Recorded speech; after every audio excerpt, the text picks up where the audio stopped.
Y bueno gente, bienvenido a otro vídeo del canal. Vaya el sitio donde estamos hoy. Si estáis aquí ahora mismo seguramente es porque os ha interesado el vídeo y la miniatura del canal. Y hoy vengo a explicaros qué es eso que estáis escuchando tanto, eso del IMAX. Qué es lo que es y por qué te cobran más la entrada del cine, ¿no? Bueno, lo prefiero ver en otro cine que la entrada cuesta mucho menos. Pues hoy voy a explicaros las diferencias que hay entre una película normal y una de IMAX. Quédate y te lo cuento.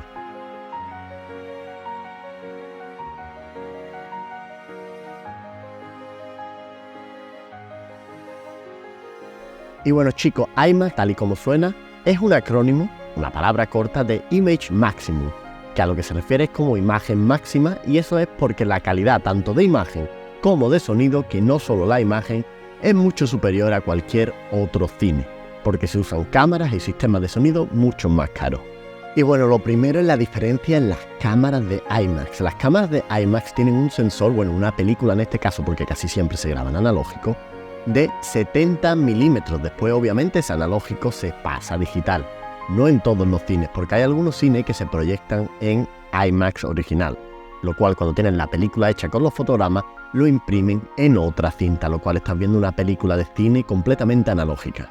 Normalmente, como sabéis, el cine se graba en 35 milímetros o en Super 35 milímetros, lo cual es la mitad o un poco menos de la mitad para el caso de Super 35 milímetros, lo cual el IMAX te está dando una calidad y unos detalles que no vas a encontrar en ningún otro tipo de película actualmente en 2023. Pero eso no es todo. Hay cines que se va a proyectar en digital y que lo van a pasar a 4K. Pero los cines que proyectan realmente IMAX tienen la capacidad de proyectarlo en 8K, lo cual te va a dar una imagen, lo vas a notar en la pantalla de cine, vas a notar que estás viendo algo muy nítido, algo que no estás acostumbrado a ver. No es necesario que tengas ni el ojo entrenado, cuando ves algo en IMAX, sabes que estás viendo IMAX. Pero seguro que si ya habéis entrado en alguna de las películas, lo que más os ha impresionado seguro es la pantalla gigante. Hay pantallas que pueden medir hasta 40 metros en los cines de IMAX, lo cual se traduce en una mejor visión, porque al tener 8K puedes expandir la imagen sin que pierda calidad. Pero bueno, ¿y todo esto que he contado, qué tiene que ver con la famosa película que estáis escuchando por ahí de Oppenheimer? El biopic sobre el padre de la bomba atómica, que la dirigió Christopher Nolan. Pues resulta, chicos, que Nolan es un gran fan de IMAX, y ya lo podemos ver porque la ha usado en otro tipo de películas que él ha hecho antes, como por ejemplo Interstellar o Tenet. Para Oppenheimer, Nolan ha vuelto a usar las cámaras de IMAX para grabar algunas de las escenas claves de la película, como las pruebas nucleares o los momentos más dramáticos de la vida del científico. Según el director, IMAX le permite crear una sensación de realismo y espectacularidad que no se puede lograr con otros formatos. Aquí estáis viendo en pantalla algunas de las imágenes de la película y del making of, donde se puede apreciar el uso de IMAX y cómo se beneficia la película de esta tecnología.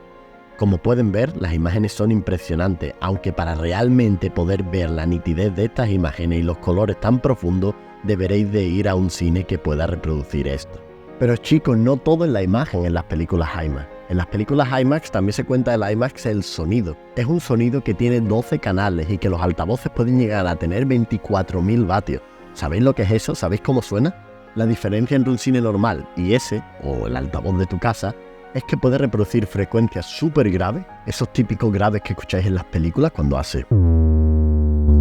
Bueno, eso que estaba diciendo, esos graves que escucháis en las películas y esos sonidos muy altos como de explosiones y demás, solo se escuchan verdaderamente bien cuando estás en IMAX, porque realmente te está dando un sonido muy realista. Y es que hay películas muy famosas que se han grabado en IMAX y a lo mejor no lo sabíais, como Avatar, como sería por ejemplo Star Wars, las últimas películas, obviamente las primeras no, son muy antiguas, Los Vengadores, Jurassic World, El Joker o la más famosa de últimamente, Oppenheimer. Que en Oppenheimer realmente se puede ver la claridad de las nuevas lentes y la claridad que tiene IMAX. Y bueno chicos, este ha sido el vídeo. Yo creo que ahora me voy a ver aquí una película yo solo en el cine. ¿Y ustedes, habéis estado alguna vez solo en el cine? Dejádmelo en los comentarios. Espero que os haya gustado el vídeo. Muchas gracias a The Scottman Hotel por dejarnos grabar en este maravilloso cine. Os dejo el enlace en la descripción por si queréis echarle un ojo. Y nos vemos en el siguiente vídeo.